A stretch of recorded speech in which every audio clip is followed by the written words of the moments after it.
The other day I did a video about Emmanuel Macron, the French president, who humiliated Donald Trump in the Oval Office by fact-checking him in real time.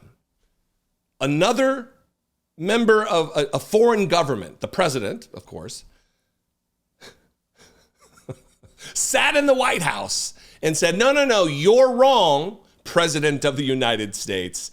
These are the facts. This is the reality. This is the non-conspiracy that I'm getting ready to say. It's whether Donald Trump can feel humiliation or shame, inside it ate him up because he is such an insecure, feckless child.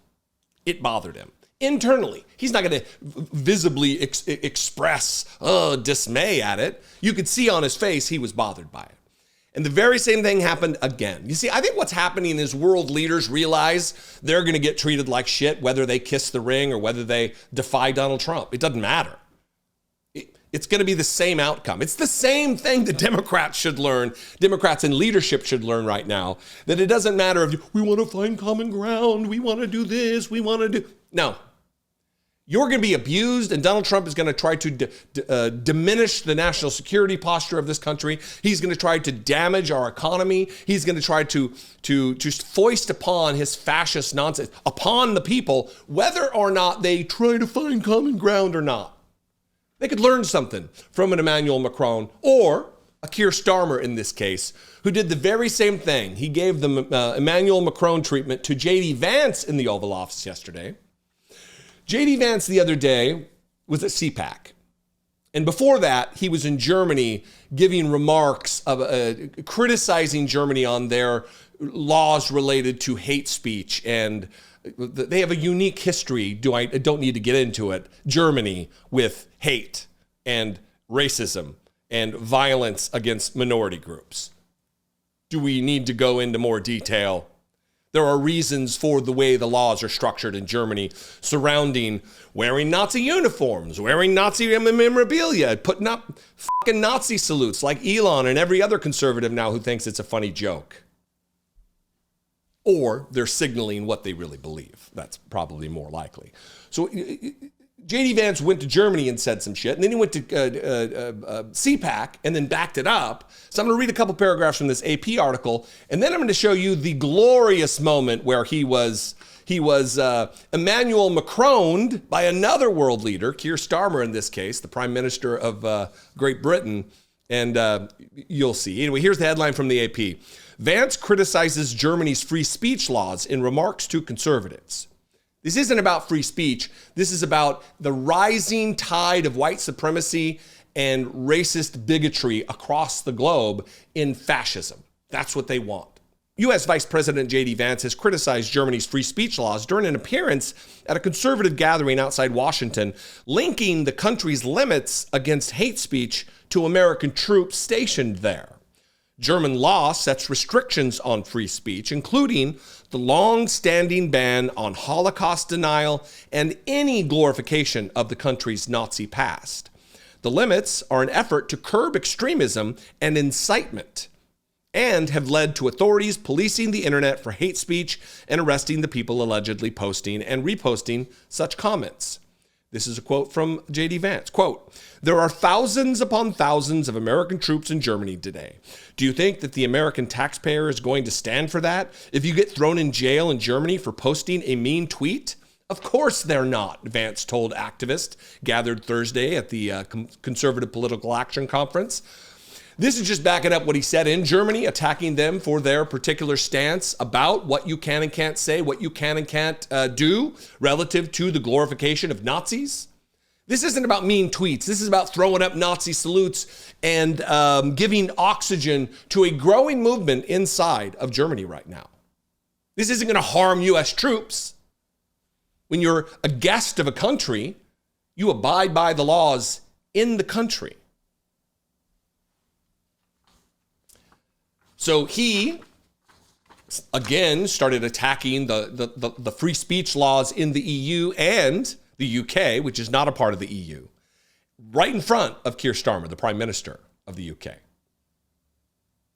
And it didn't go as well as I think JD Vance would have liked. Watch this.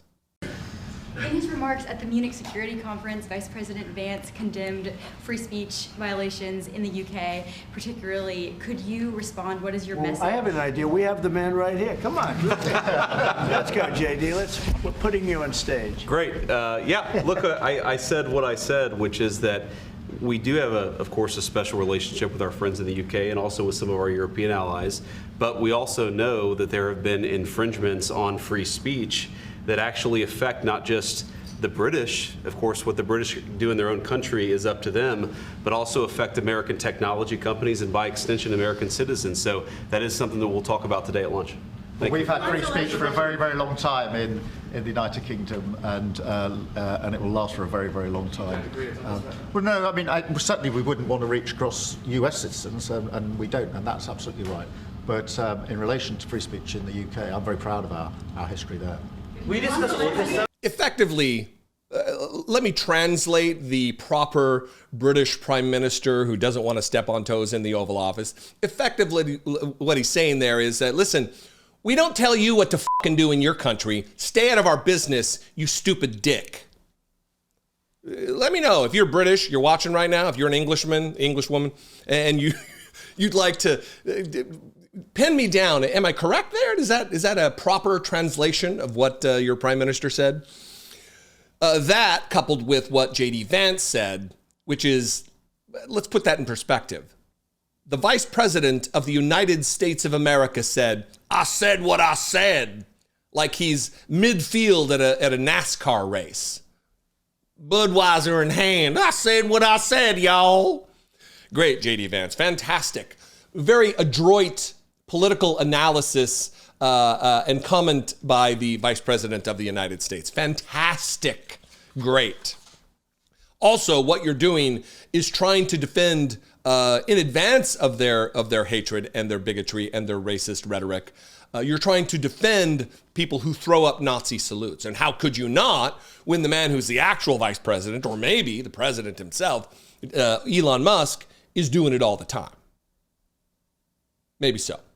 Anyway, what do you think out there? I'd love to know. Tell me how I'm wrong. I'm always open to that. I get plenty of people telling me I'm wrong, and you could be one of them. Or you can agree.